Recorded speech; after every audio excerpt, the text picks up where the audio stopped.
Welcome back, everybody. Before we continue, I would like to tell you about the fundraiser that we have just started. It is live on our Facebook, LinkedIn, and Instagram accounts. The fundraiser is called Macedonia 2025 High-Tech Kids Camp All Year Round. We believe that given the right tools and support, kids will grow professionally to reach their potential and become good and engaged citizens, ready for the future of jobs and skills. 100% of the proceedings from this fundraising campaign will be supporting programs for enhancing coding and robotics skills. Macedonian youth from underprivileged backgrounds, coming from low-income families, ethnic minorities, and those living in rural areas, have no means nor opportunities to develop skills in the fields of coding and robotics. Urgent action is needed to stop the vicious cycle and lift young people out of poverty in the future. Donate now, and Macedonia 2025 will provide one-to-one matching to the funds donated in the first 3 days, starting today up until the 21st of November. Facebook will provide matching to the funds donated on Tuesday, November 30th, 2021. The campaign runs until the December 31st, 2021. Thank you so much. And now I would like to introduce the second panel, Technologies for Combating Climate Change, Lifestyles for a Greener Future. And I'd like to give the floor to the moderator, Mihail Mateski. He's a member of the Advisory Board of Macedonia 2025. Thank you. Thank you, Galena. Good afternoon to all of you. Good morning to some of you who are following online from the States. And good evening to the ones following from Australia. It's a great pleasure to host again an environmental panel, which is, environment is one of the pillars of also our platform for a brighter future, for a more prosperous future from our organization Macedonia 2025. And today we have some great speakers, guests. We have the Minister of Environment and Physical Planning, Mr. Nasser Nuredini, Ms. Alexandra Anić-Vucinic, the head of the Department for Environmental Engineering in the University of Zagreb, Mr. Nikola Ljušev, the CEO of Makedonski Telekom, and Mr. Gore Novanovski, the founder of Aircare, IT consultant, and eco-activist. I will start with the panel, since we are discussing about combating climate change, about where we are. If you have seen previously on the country dashboard that our organization and Nikica has presented, unfortunately for us, environment, where we stand as a country, Macedonia, we are on the 14th place out of 18 country peers. So we are practically almost at the end. And of course, we cannot be happy. There is a slight improvement, 2 positions from since 2018 to 20, but we definitely need to move on much faster. So what's going on? Combating climate change is definitely becoming a more hot topic. We just had last week the United Nations Climate Summit, the COP26. And we have also some targets that we as a country have already agreed on to cut the emissions by 51% by 2030. We had also the speech of our President Pendarovski, where he noted that international financing depends on effective, functional, and just governance, and we have to deal with that as well. We have the requirements for fossil fuel phase out, and also very important, the coal power plants shut down by 2028. In the same time, we have in EU, we have the CO2 tax and the carbon pricing. We will soon, in several years, 2024, face the EU carbon border tax, and the aim by EU to cut the emissions by 55% of 2030. We have also the Green Deal and Green Agenda, which is the economic and investment plan for the West Balkans. And the Sofia Declaration with the carbon neutral requirement for the West Balkan countries to be carbon neutral by 2050. So in that regards, I will start our panel and discussion with our minister, Mr. Nuredini. And I took some extracts from your biography, and you are an interesting example of what the organization 2025 stands for, meaning born in Macedonia, raised in Belgrade, then moved to Vienna. You completed higher education later on in the United Kingdom, dealing with finance, investment, etc. And then recently you came back to Macedonia and took the position of Minister of Environment and Physical Planning. So I would start the panel with more like a personal question to you. Did your coming back to Macedonia meet your expectations? Sorry. First of all, thank you for inviting me to the panel today. You're co-panelists, and that's a very interesting question, to be honest, the expectations. I don't think people should have expectations when they join a government position. And I'd like to just clarify one thing. I did not take the position, but luckily I was offered the position.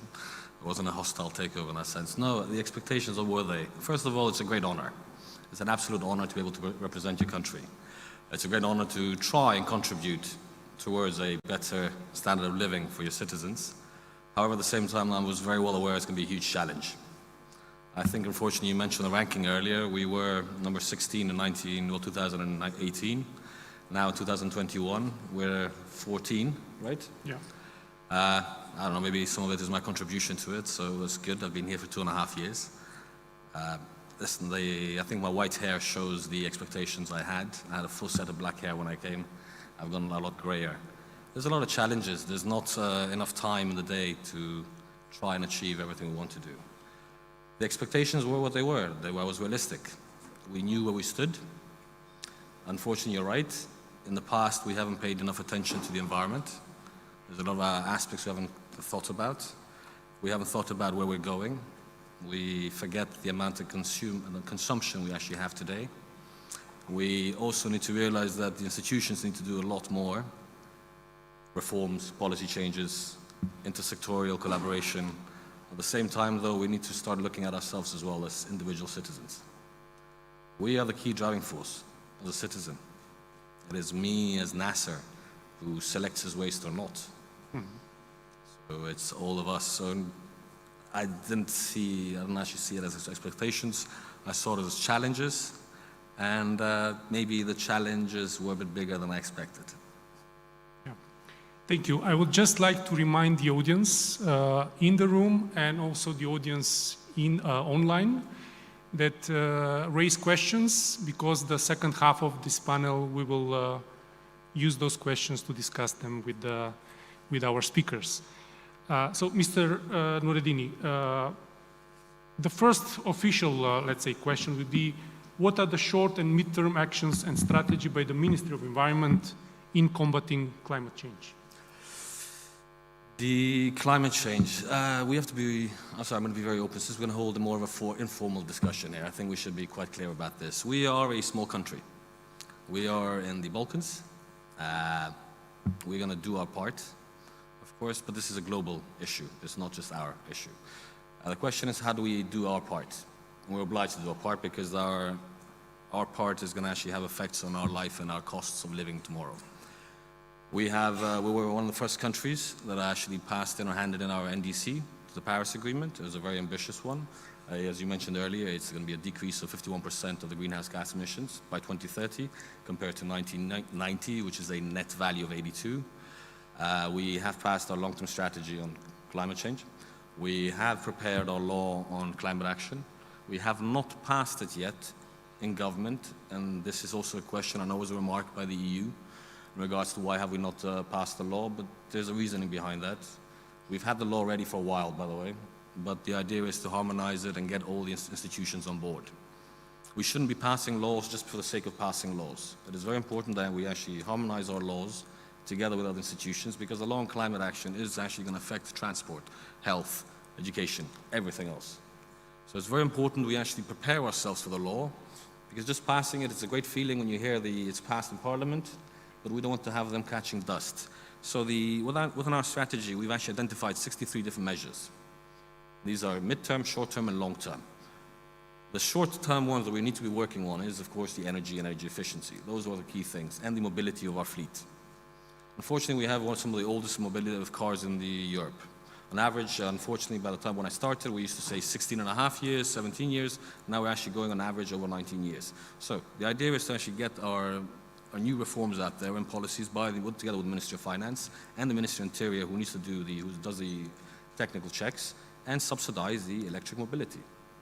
The idea is actually to take away the VAT for electric cars, partially take away the VAT for hybrids and plug-ins. The other one is, as you've probably heard, the Ministry of Finance is putting up a fund together, I believe it is with EBRD, for energy efficiency. This will be supporting the municipalities to invest in energy efficiency. Because the key challenge, as we all know, and we should be aware, when it comes to climate change, is the question of energy. How do we solve the energy question? As you all know, we are a country which produces over 60% of our electricity with coal. Hence why you said earlier, when we're dedicated to decommissioning Bitola by 2028, latest by 2030, but our plan is 2028.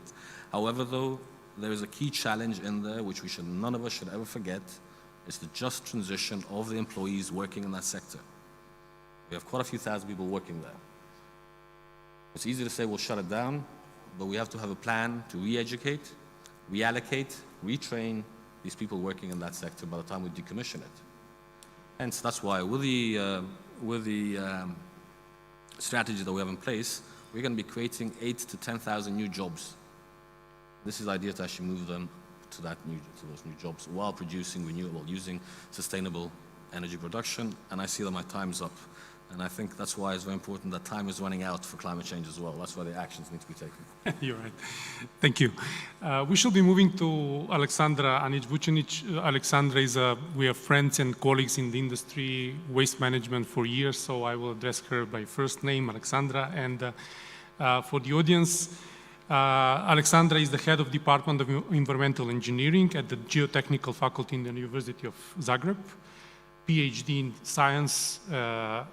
science, but what is more important, she participates from the early beginning in the establishment and implementation of the Environmental Fund in Croatia, which, as a reference, they have a 200 million euro annual budget, which is taken through eco-taxes, put back in the waste management, in the pollution, etc. She will explain about a little bit of that. And she's also the president of the Croatian Association for Waste Management, HUGO, which is a member of the International Waste Management Association. So, Alexandra, first of all, thank you for joining and traveling. I took the effort. She came, and we really appreciate your presence here. And I will start with the first question for you. Based on the experience in Croatia, how can we speed up the development of the waste management system in Macedonia as one of the contributors in the greenhouse gas emissions? Okay, thank you. Thank you, everybody. Thank you for inviting me. I'm very happy that I'm almost after 2 years back in Skopje, and I have lots of dear friends here. I'm glad to participate in this summit. So if my experience or experience from Croatia can contribute to speed up the changes we all need to do, then I'm happy to be here. Now I want to answer you the question. The waste management sector contributes around 6% in climate changes through the gas emissions from the landfills. We had that situation where you are now. We were in 2006, the same as you. We started then to negotiate with EU on a Chapter 27, and they forced us to make changes. Primarily, these changes were forced toward landfills due to climate changes. It was the first reason. So what we did in that period, that means it was 16, 17 years ago, we were forced to do two things parallelly. The one was to make a sanation of the landfills, and the second one was to establish new streams of the waste, not only for climate changes, but also due to raw materials, saving the raw materials. So they forced us as a new potential member to introduce circular economy, which we are grateful now, because now we are in advantage if we compare other countries, even in EU. So the first step, what we did, beside make assignations from the landfills, we had it in 2006, we had it something around 700 without any protection. So all the methane, everything was went to the air. And now we have something about 100 landfills that are controlled. We are picking up the methane, producing electricity, or treating that gas. The second step, or the parallel step, was to introduce special waste category streams. That means we introduced EPR system, but on that time it was the system that was controlled by the state. So we established a fund, and the first rule book we introduced was deposit system. In 3 months, when we introduced that, in 3 months we had clear country. Now our efficiency through all these years is between 84 and 91%. That means that everything what we put on the market, almost everything we collect. And something else happened. I see my kids are doing that, I'm doing that. When we come in the country where is no deposit system, we cannot throw away the bottle because it is a value. After that, we had a great success, and in that field, Croatia also has lots of problems yet, but in that field we are very successful, and we established all the other streams. So if we talk about vehicles, we have also a special waste stream for the vehicles. We are collecting 40,000 tons per year, recycling 95% of the vehicles, recycling bottle-to-bottle PET through the deposit system, aluminum cans recycling. So, Thank you, Alexandra. We will move now to Mr. Ljušev, the CEO of Telecom. No need for special introduction. He's our regular and always welcome speaker and panelist. Mr. Ljušev, my question for you would be how technology, since you're coming from a telecom company, how technology is affecting the climate change, positive or negative way? Well, thank you very much for the question, and thanks for having me in among this distinguished round of panelists. As a technology aficionado, you know, it's a question that always provokes certain emotions to me to speak about technology, how technology relates to climate change. And I had a couple of speaking engagements recently when I was speaking about 5G, about artificial intelligence, about Internet of Things. And my closing remarks always was in direction that technology, in my humble opinion, could be our probably very last chance to save our planet, our single human habitus. Because I don't believe that we are going to change the behavior in terms of sell our cars and we will not travel, or we are going to, you know, reduce our electricity consumption, or that we are going to, you know, reduce the waste that we are producing. I'm not that naive. I believe strongly that technology can provide us means how to more efficiently use our resources that we have, and at the same time, thinking out of the box, give us solutions to create negative emissions of carbon dioxide, either by capturing the CO2 and other means, in order to hopefully reverse the trend that we are seeing at this very moment. And I was surprised this morning when I was looking at the data, despite all these declarations in COP26 and so on about reduction, Paris Agreement, you know, 5-6 years ago as well, we are not reducing the consumption of emission of carbon dioxide. Quite contrary. The first year when we had kind of slight of drop was 2020 of 6%, and it was a COVID thing. Now, 21, the estimate is that we are going to return to pre-COVID situation. So we haven't seen still the tipping point, and yet we are yet to see the turnaround. It looks very far away from current perspective. And regretfully, in the last couple of centuries, we have pretty badly damaged our planet. From the industrial times and onwards. And I truly believe that modern technologies like Internet of Things, like 5G, connectivity, artificial intelligence are going to help us, are the tools in our hands to reverse the trend that we are having at this very moment. There is a huge promise around it. It's up to us whether we are going to use it. My humble opinion is that we are far away from reaching the targets. For the time being, we are just seeing declarations, no tangible action plan, no tangible moves forward. But again, as I said from the very beginning, I believe that technology holds the promise of being our very last resort to save this planet. Yeah, I'm sure that, thank you, and I'm sure that our next speaker, Gorjan Jovanovski, will agree with that. So Gorjan, as I said, he's a founder of Aircare, IT consultant, eco-activist, very interesting biography for a young man, educated here first, then moved to Netherlands, got computer science engineering degree, master of software engineering in the University of Amsterdam, then worked for Booking.com, right?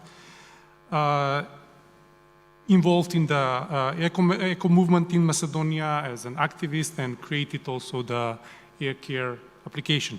So, Gorjan, I would like you to present first in this first round of questions for you to present the Aircare application, and I would like to have it, we have a PPT presentation going on, so please. Wonderful.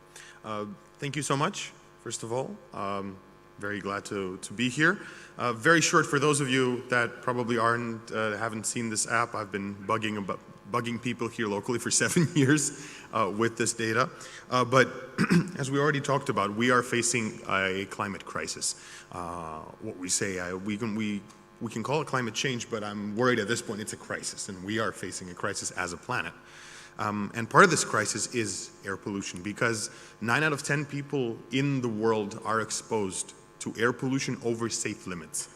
And over 7 million will die every year from exposure to air pollution. And this is a huge number. We're a country of 2 million. Imagine that. That's like what? That's 3.5 Macedonias. That's a lot of people.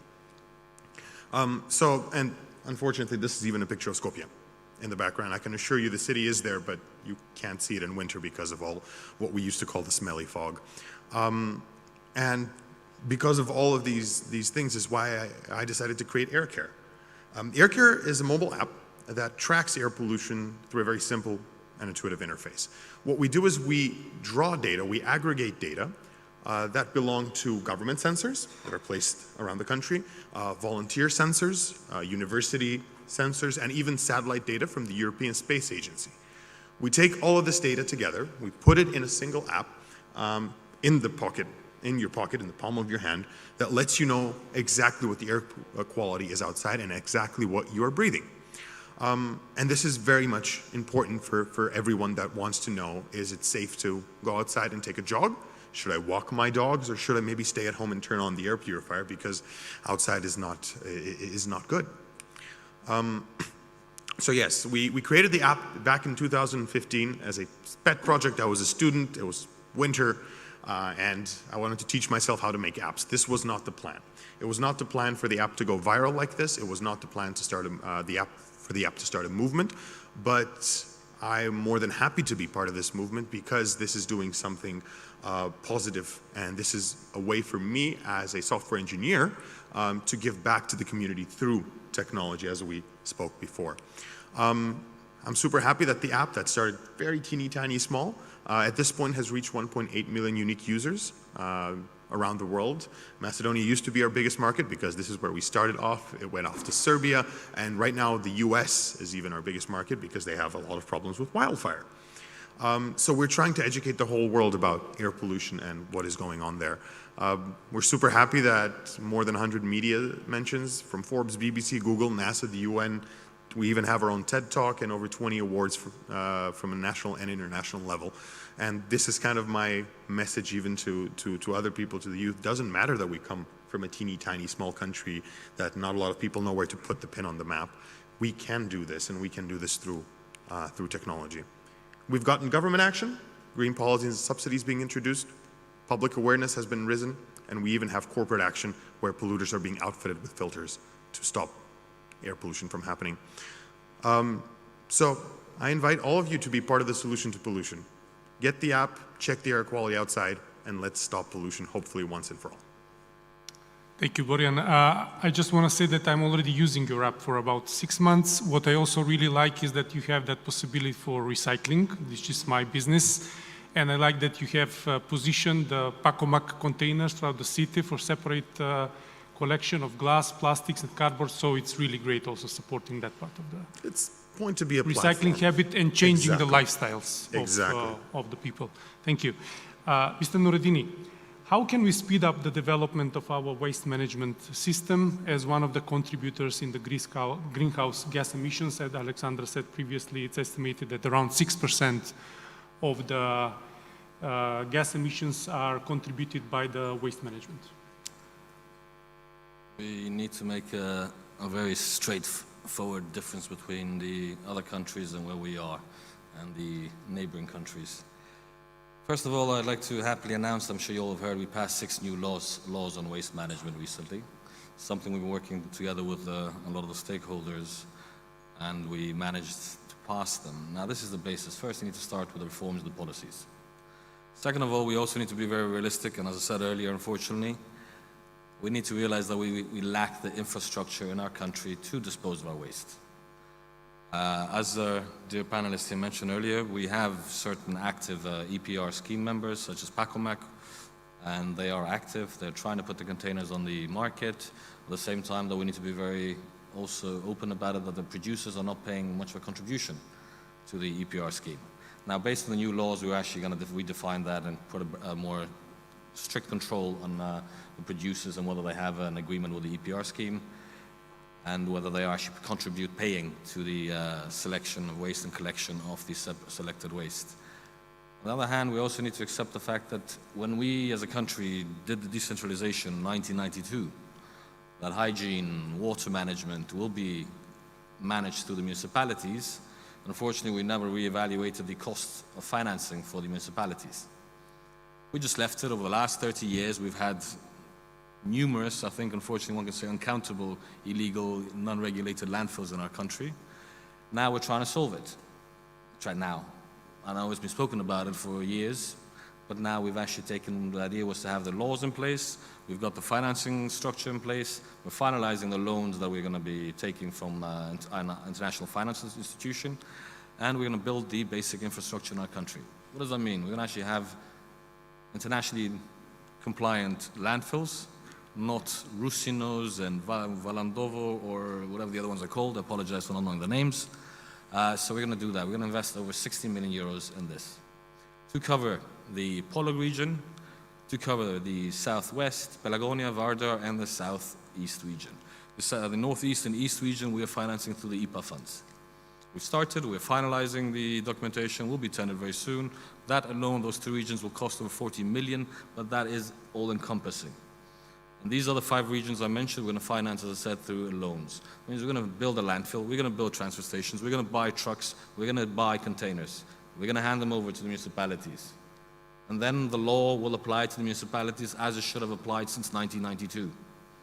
We should not have allowed the municipalities to create illegal landfills.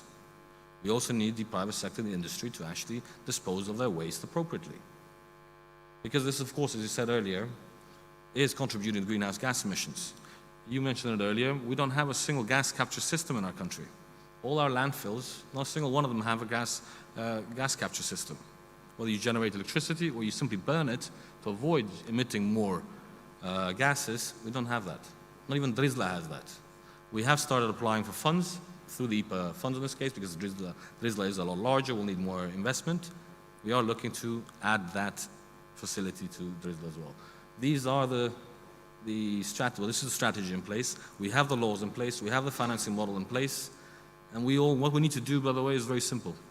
We cannot politicize environment. We cannot have laws waiting for months and months and months in Parliament, which have nothing to do with political emotions or values. It's simple. We're harmonizing our laws with the EU standards, the EU directives. We want to improve the standard of living in our country, and they should not be hanging in Parliament. Unfortunately, I'll be very honest, it took us over 7 months to pass the laws on waste, and it shouldn't have been 7 months. This should have been within 2 months maximum. That's what we need to do. I agree, I fully agree, and I think that also by our polls, always environment together with digitalization was always something that was not considered as politics. So I would agree that we have to move much faster in that direction. Thank you. Anna, Alexandra, sorry, can you say that the deposit system for the bottles, aluminum cans and the glass in Croatia was the game changer to achieve fast and tangible results? Yes, as I told, it was the deposit system resulted so quickly with the obvious clean country, and that was the motor, the roller to implement all the other systems. If we were not so successful, then probably it would be much harder to implement all the other things that are painful and costly, as you said. The deposit system was the pin to speed up the issues in waste management. Don't think we have lots of waste, and we solve some problems and we are very good. We still have problems that we are fighting right now. What I would like to give a message to all of you, we made one very strong, very big mistake. Politicians, I have to say, I'm sorry, but they, in their election times, they claimed that waste management, separate collection, circular economy will be cheaper. Nobody explained, and then when we introduced the system, of course, it was not cheap. It was expensive. We have to raise the prices, and then there was the problem. But what I would like to use the opportunity to stress here that it is not cheaper. When we dump and landfill the waste, like the minister mentioned, all around the country, at the end, we have to pay that per ton from the tax from somewhere, and it is costly at the end.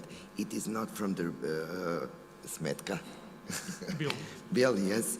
It is from the tax that we pay, and the waste management is costly, but it need to be done because we don't have two earths, we have only one. Yeah, thank you, Alexandra. Yes. Mr. Ljushev, you had recently the Smart City project with the city of Skopje. And we have also a short video that we would like to have it in the back. So please tell us more about and explain about the Smart City project. Smart City project with the capital, it's something that we have concluded at the beginning of the year. We implemented in a very short period of time, I would say in record period of time of 7 to 8 months from the very beginning. Despite the fact that the contract was stipulating 12 months, so we were fast. It's coming as a consequence of the tender that was initiated, if I'm not mistaken, a second or third time. So imagine that years before the city administration was trying to push this thing forward, but failed. Luckily, we managed this time. It's not the first project that we had with this scope, with this in this theme. Beginning of 2020, we had some successful projects in smaller municipalities in the eastern part of the country, Češinovo, Bleševo, Vasilevo, Makedonska Kamenica. We had also very successful project in Kriva Palanka. City of Skopje is definitely the biggest project. It's in amount of 6.5 million euro, VAT included value. It's a public-private partnership project where basically we invest. Then via the savings that are generated with this solution, practically the city administration is going to pay to us in the next 36 months the whole investment. What are the benefits of the project? Imagine the following. We have implemented close to 10,000 smart lighting based on a pole with controllers, with the SIM cards inside that are controlled from the central premises. We have managed to do it quite efficiently, quite quickly, alongside with a smart parking solution, alongside with the solution for air quality control.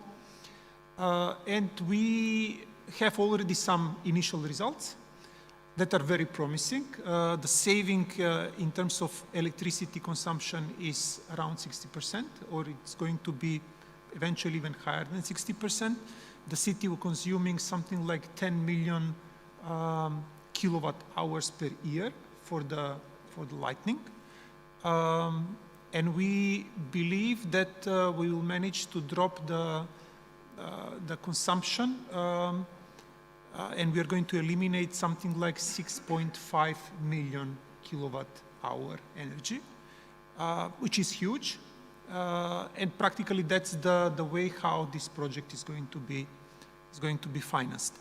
In terms of what does it mean for climate, we are speaking about something like close to 6,000 tons of CO2 annually, which is equivalent to 240,000 trees. The rule of thumb is that one tree, well-developed tree, is absorbing 21 kilos of CO2 annually. So it's a huge project. Big thank you to all our partners, also to the city administration, because they gave us trust in implementing this one. It brought it's going to bring a lot of benefits for the city. 60% reduction in the electricity consumption, 70% reduction in the maintenance. The lifespan of the lights is over 100,000 hours, which if it is converted in years, it's around 20 years with the normal usage. We are speaking about excellent rendering of colors. We are speaking about a very natural color of the light. It's not like these sodium vapor lights or mercury vapor lights that are, distorting the colors. It's contributing positively to the safety of the people, safety in the traffic, and so on and so forth. It gives opportunity for auto-dimming, introduction of different lighting scenarios, where based on the specific circumstances, the city administration can adjust the consumption and the lighting in specific area. Thank you. Yeah, it's a great achievement, and let's see that also the other cities and towns in Macedonia will start to implement such projects. So before moving to Gorjan, I would just ask Galena to prepare the questions from the audience, and once we have completed the second round with Gorjan, we will have it discussed. So Gorjan, you mentioned that you had while implementing the app, you also had the cooperation here in the country and partnering with municipalities, with cities, etc. And how was the experience? Because we see that as a region, as West Balkans, it's the only way probably to move forward. So what was your experience in that regard? Right. So it very much differs from place to place, from city to city, from municipality to municipality. Usually what I tell governments, not only ours, but the region's governments and everywhere that Aircare works, is we as activists are not a threat. We are a partner. We don't, I mean, we have this tendency when somebody criticizes us or somebody says, okay, you need to do this differently, we want to put up a defense mechanism. We should not. We should accept that we don't have to always be the smartest in the rooms. There are other people out there with solutions that if we cooperate together, we can find better solutions and we can tackle, in this case, air pollution, but anything else out there. So again, I've had positive experiences working with governments in the region. We've had fights with governments, for example, in Albania, where we can't get open data for air pollution. We've been begging them for years, open the data. And no, we only get yearly reports, which of course are not as useful. So we just need to understand that open data systems and collaboration in the region are critically important, because at the end of the day, here, for example, in Macedonia, we do have this problem of brain drain, right? We have the youth leaving. This is probably a Balkan thing, but especially here. And I think it's now more than ever important to start cooperating with the region, because, for example, I don't know, in Zagreb, there probably are great ideas that have been already put in place there. Can we learn? Can we just sit down on a table and say, okay, what do you guys think? What can we implement here? This, this, and this. Let's do it. Let's sit down, let's implement this. Let's not make this whole long bureaucratic process of trying to figure out, and then times run out, oh, the earth is on fire. Let's not wait for the earth to be on fire before we implement this. So, long story short, there is room for collaboration. I've seen this happen, and I'm more than happy to collaborate even more from this sector, but I would also love to see collaboration in the region, not just from activist groups that we already do collaborate, but also from governments to sit down and say, hey, look, anyway, we were one country long ago. How about we sit down again on a table and say, okay, everything else aside, all politics and borders aside, can we fix air pollution? Can we fix climate change? Can we fix water? That's my call to action from an institutional level. Thank you, thank you. So Garena, let's go on with the questions from the audience, please. Thank you, Mikhail. The first question is, what are the plans for driving a reduction in consumption of fossil fuels in North Macedonia? Waste to energy in the industry? Yes. I had a funny feeling it was coming towards me. Ash was hoping Gorian was going to actually compliment the Ministry of Environment as well, but he didn't. I think he should compliment the Ministry of Environment. Not me, by the way, the Ministry, though. Because when he first came, when I first met him 2 years something ago, he was one of his complaints, criticisms, was I think? Can we say criticism? Constructive criticism. Because that's the door is always open for constructive criticism, by the way, was that the measuring stations weren't working. I believe they're all working now, right? Every single one of them. We've added 2 more. We're adding another 2. So you'll have over 21 tomorrow to report with.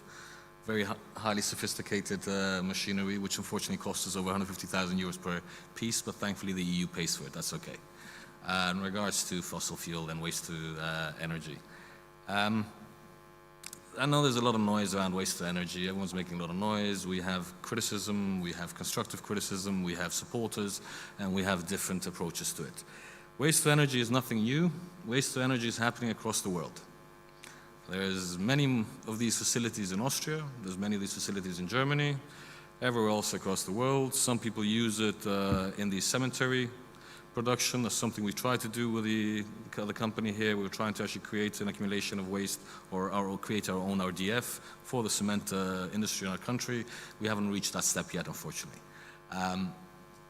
Decarbonization of our energy market is a key.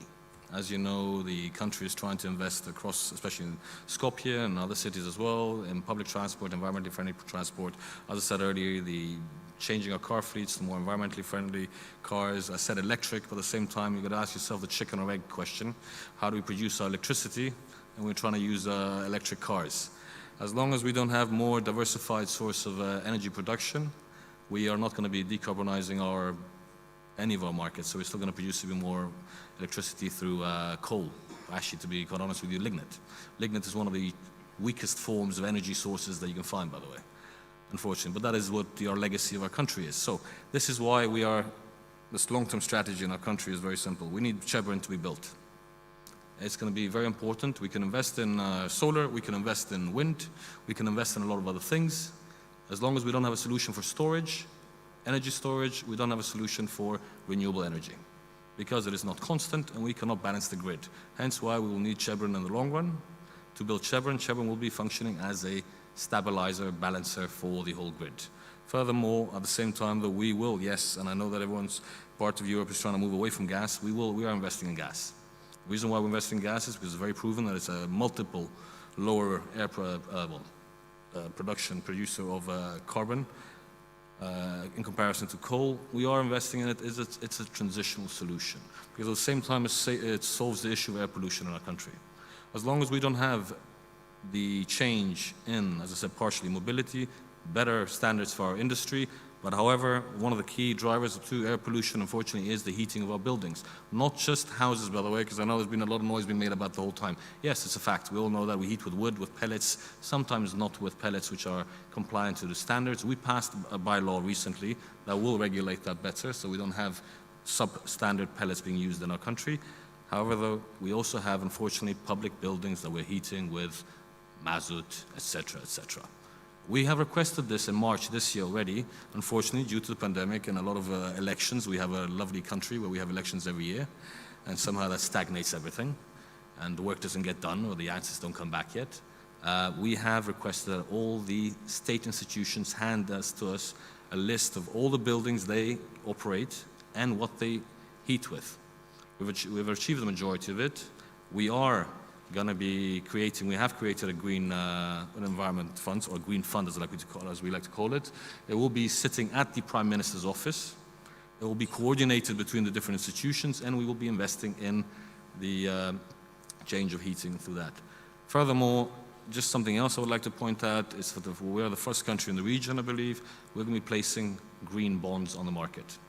Those bonds, those funds will only be used to be invested in environmentally friendly projects, or that will actually support the strategy on climate change and the better future, so to speak. I hope I didn't go too much around. Thank you, Minister Nureddini. The next question is, does the organization you represent consider energy efficiency as a resource, a way to combat climate change? And do your premises hold a certificate for energy performance of buildings? This is for Mr. Lushev and Minister Nureddini. Nicola, you have to first go, really. Yeah, okay. Yeah, we are very much committed to use of green energy. Our data center that we have in the center of the city, we have 60 kilowatts installation on solar. Of course, unfortunately, it's not enough, so we are just offsetting a bit of the consumption that we are having. We intend to build a new data center with a large solar field with photovoltaics, and we intend these solar panels to be enough to practically produce green services, green magenta services, whatever color is it. With respect to certificates, yes, we are very much committed as a Deutsche Telekom group to use, starting from this year, only energy from renewables. That means buying energy at more expensive rates, regretfully. But as I said, this is something that we have committed towards our investors. It's part of our ESG agenda. And it's the most recent commitment that we took towards capital market. Thank you, Mr. Lushev. As we are running very late, we're gonna stop with the questions, even though there are many here. We can take a look at them later, maybe. So now I'm gonna thank you all so much. Thank you, Garena. I will just briefly wrap it up here. We will, because there was not enough time. There was one great project shared by Alexandra with us from their university, and we will post it together with the presentations. It's a great thing that they achieved there. It's still a trial, but I think it will see the face of very, very recently. And as a final, I would say that we have now the Green Deal, the Green Agenda for the economic deal for the West Balkans, where practically from 2024 to 30 we will have available 9 billion euros as financing by EU, and another 20 billion as potential investments. So around 30 billion for the West Balkans. So I think that we should use it to expel. I mean, we should use it to build up all the infrastructure needed in renewables, in waste management, decarbonization. Those are the pillars, circular economy. And for this, we definitely need partnerships. So in that regard, we also, as an organization, Macedonia 2025, will be again available to the government. Also, me as one of the founders of the Macedonian Solid Waste Association, we want to build up partnerships because there are not many experts in the country. We want to make strong teams and move together. Experts, the businesses, the industry, together with the government and municipalities. So with this, I would like to thank our great speakers. It was a great panel. Thank you. And I would also like to announce that environment will be one of the key topics on our May summit, probably Ohrid, next May, 2022. So see you then all. Thank you again.